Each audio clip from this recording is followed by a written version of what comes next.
Assalamu alaikum. Welcome to my channel Educational Paradise. Today we will be discussing about packet switching and circuit switching. So let's start our video without wasting our time. Before digging deep about packet switching and circuit switching, we must know what a switch is and what is a switching process. So let's start with the switch. It is a hardware and networking device that connects multiple devices in a network like computer and servers as it gathers information about the data packet and forward it to the only node. So in these lines, switch के बारे में बताया जा रहा है कि वो hardware है और नेटवर्किंग डिवाइस है जो कि दो या दो से ज़्यादा डिवाइसेस को एक नेटवर्क के अंदर कनेक्ट करती है। इसमें एग्जांपल्स डिवाइसेस की दी हुई है कंप्यूटर्स और सर्वर्स के तौर पे। अब स्विच का क्या काम है? स्विच का काम यह है कि वो इन्फॉर्मेशन को गैदर करता है, इकट्ठा करता है डेटा पैकेट से जितना रिलेटेड इन्फॉर्मेशन होती है और उसको फॉरवर्ड कर देता है, आगे मूव कर देता है द डेस्टिनेशन सोर्स की तरफ या ओनली एंडिंग नोड की तरफ।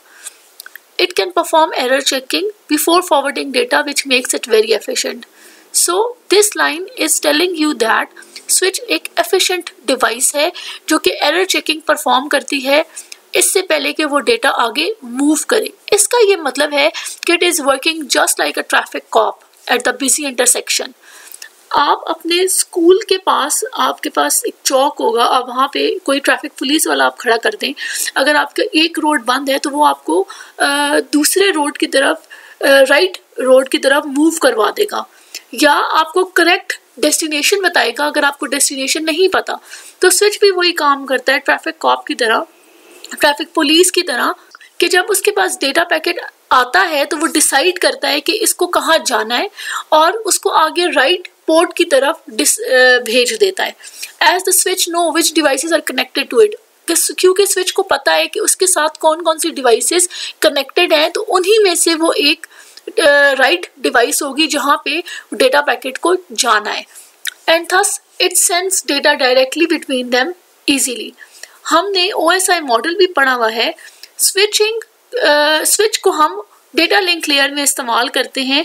That is one of the layer of the OSI model. Now let's explore what is the switching. Switching is basically a process of moving data packets through a network switch to a specific destination, from one device to another device in a network or from one network to another network using switches. That is a hard working and networking device. So इस whole process को जो हम data packets एक network से दूसरे network पर या एक डिवाइस से दूसरे डिवाइस पे भेज रहे हैं उसको हम स्विचिंग कहते हैं। जो एक कंप्यूटर यूज़र होता है वो स्विचिंग के प्रोसेस को all the time while using internet और accessing internet from the computer जो है वो एक्सपीरियंस कर रहा होता है। As whenever a user requests a web page to open, the request is processed through switching of the data packets. Switching takes place, वो मैं आपको बता चुकी हूँ कि it takes place in the data link layer of the OSI model. This means that after the generation of the data packets in the physical layer, switching is the immediate next process in the data communication. अच्छा, यहाँ पे मैं आपको दो terms बताना चाहती हूँ, ingress and egress. Ingress क्या होता है? जब डेटा एक पोर्ट पे आता है that means it is coming, so it is ingress and then, और जब डेटा एक पोर्ट को लीव कर रहा होता है उसको हम ईग्रेस कहते हैं। सो कम्युनिकेशन सिस्टम में include number of switches end nodes. Now move towards the types of the switching. There are two types of the switching that we will be exploring today in this video. First one is packet switching and the second one is circuit switching. So the first type is packet switching. Shortcomings of message switching gave birth to an idea of the packet switching. The entire message is broken down into smaller chunks called packets. The switching information is added in the header of each packet and is transmitted independently. It is easier for intermediate networking device to store small size packets and they do not take much resources either or carrier path or in the internal memory of switches. Her packet को हम individually भेजते हैं और हर packet एक source और एक destination source contain करता है, ताकि वो इजीली इंडिपेंडेंटली पूरे नेटवर्क के अंदर घूम सके, ट्रैवल कर सके। एंड ऑल्सो बिकॉज कि कोई भी पैकेज इस नेटवर्क के अंदर गुम ना हो जाए। डिफरेंट पैकेट्स जो हैं वो मुख्तलिफ पाथ्स लेते हैं, मुख्तलिफ रूट्स लेते हैं, और हर पैकेट जो है जब हम भेज रहे होते हैं तो हम उसको सीक्वेंस नंबर पे भेजते हैं ताकि वो आउट ऑफ ऑर्डर ना हो। लेकिन वो कभी कभार आउट ऑफ ऑर्डर हो जाते हैं। अगर वो आउट ऑफ ऑर्डर हो जाए और मतलब सीक्वेंस में वो ना पहुंचे, तो जो डेस्टिनेशन सोर्स होती है या डेस्टिनेशन पॉइंट होता है वो उसको रिसीव करने से पहले रीअसेंबल करता है, उसको सीक्वेंस में लेके आता है, उसके बाद वो मैसेज को डिस्प्ले करता है टू द यूजर। सो इसका क्या पर्पस है, इसके कुछ मेन पॉइंट्स हैं, वो ये है कि पैकेट स्विचिंग के पास कोई रिजर्व्ड रिसोर्सेज नहीं होती हैं, और ये कनेक्शन ओरिएंटेड भी नहीं होता है क्योंकि it is a connectionless. So no session or channel has to be established prior to data transfer, as no device sends data. The data is broken down into individual packets, and then those packets will be individually and independently make the way to the destinations. As it is a connectionless, that's why they are all independent and they will take out different routes towards the destinations. Next जो point है, it is that it allocates the transmission capacity based on the demand. कि ये जो transmission capacity होती है वो demand की basis पे होती है। एग्जांपल के तौर पे अगर हमारे पास 6 डिवाइसेस हैं नेटवर्क के अंदर और सिर्फ 4 डिवाइसेस वर्किंग पे हैं, 4 डिवाइसेस सिर्फ डेटा ट्रांसमिट करेंगे, तो जो लिंक की ट्रांसमिशन कैपेसिटी है वो सिर्फ उन 4 डिवाइसेस में ही डिवाइड होगी। जो बाकी 2 डिवाइसेस हैं जिससे कोई डेटा ट्रांसफ़र नहीं हो रहा, वहाँ पे उसकी कैपेसिटी, ट्रांसमिशन कैपेसिटी वहाँ नहीं डिवाइड होगी। It offers better sharing of link transmission capacity. Fourth point हमारे पास पैकेट स्विचिंग का ये है कि it is more efficient than the circuit switching. ये कंपैरिजन किया गया यहाँ पे।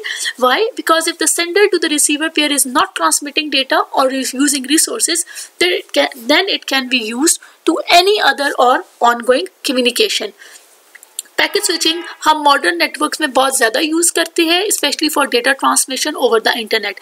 इसमें हमारे पास एग्जांपल गिवन है, वो है ईमेल सेंडिंग, कि हमारी जो ईमेल है वो हम उनको स्मॉलर पैकेट्स में डिवाइड करते हैं, फिर it is transmitted over the internet taking different routes, and at the destination point it gets reassembled in correct order based on the sequence number. Next हमारे पास है सर्किट स्विचिंग। 2 नोड्स एक दूसरे के साथ कम्युनिकेट करते हैं स्पेसिफाइड, प्री स्पेसिफाइड रूट पे। मतलब कि सर्किट स्विचिंग एक डेडिकेटेड पाथ बनाता है 2 डिवाइसेस के बीच ताकि वो कम्युनिकेट कर सकें। Data is transmitted without any interruption. As when 2 nodes communicate with each other over a dedicated communication path, there is a need of pre-specified route from which data will travel and no other data is permitted. Circuit switching के अंदर हमें जो transfer करना होता है data, circuit को must be established so that data can transfer takes place. अगर circuit नहीं बना हुआ होगा तो डेटा एक जगह से दूसरी जगह पे मूव नहीं करेगा। Circuit switching is connection oriented, have reserved resources and all the devices get a constant transmission rate. इसका क्या मतलब है? अगर हमारे पास 6 डिवाइसेस हैं और 3 डिवाइसेस जो हैं वो डेटा ट्रांसफ़र कर रही हैं और 3 नहीं कर रही हैं, तो इसका ये मतलब नहीं है कि regardless of the packet switching 6 के 6 डिवाइसेस पे वो ट्रांसमिशन कैपेसिटी डिवाइड होगी, बेशक वो डेटा ट्रांसफ़र कर रहे हैं या वो डेटा ट्रांसफ़र नहीं कर रहे हैं, and it is less efficient as compare to packet switching. Telephone system is one of the example of the circuit switching. As you can see, a dedicated circuit is established between caller and recipient after the call is initiated, so that caller and the recipient can communicate using allocated circuit until no one hangs up or the session is terminated or completed.